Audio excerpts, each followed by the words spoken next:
Hi, I'm Kailash Bihani, working for the Adobe CodeFusion team. The tool I have created is a Windows event-based security tool. A system can get compromised in multiple ways.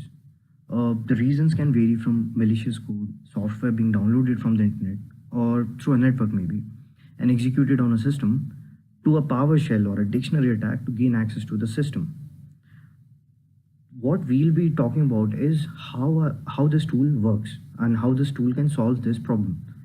So it's a Windows event logger based tool. So Windows events such as the security events track every move of the user. So if a user is logging in, suppose 5 times, so the log will get logged 5 times. Now what my tool does is it assigns weight to each of these events. So these events might be, logging into the machine, executing a file, log off of the system, change the time of the system, change the user account of the system, add a member to the local security group, or maybe remove a user from the security group, or use explicit credentials or special privileges to log into the system, or maybe delete the event log itself. So we log all of these and we assign weights to each of these.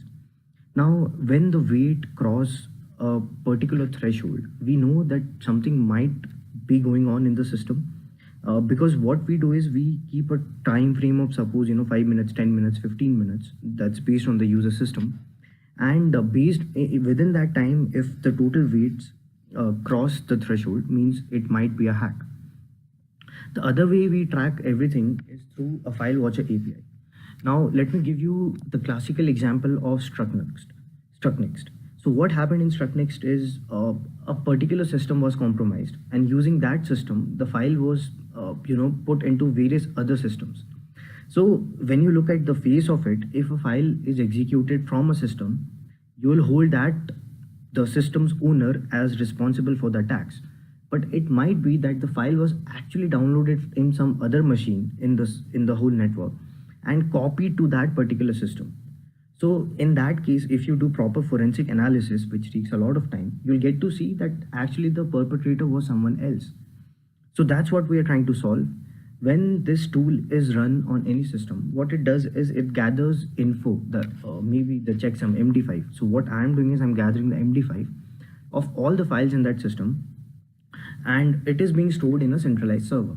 So whenever a file is copied or moved or deleted or renamed, all the events are logged, and with that machine's IP or IP and the MAC address and the timestamp, the file's MD5 is stored in a particular centralized DB. Now suppose a hack takes place in your organization. So you can, as soon as you find the file which was executed, you can go to the centralized DB and you can check where the first instance of this file was seen in the whole network.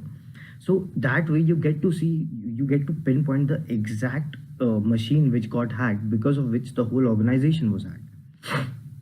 Now, combining the power of event log and the file watcher API, we can actually be sure, and we are also using machine learning regression models to make sure that we identify these hacks before they actually happen. And using the tool, an organization can be sure of preventing any attacks that might take place in their system.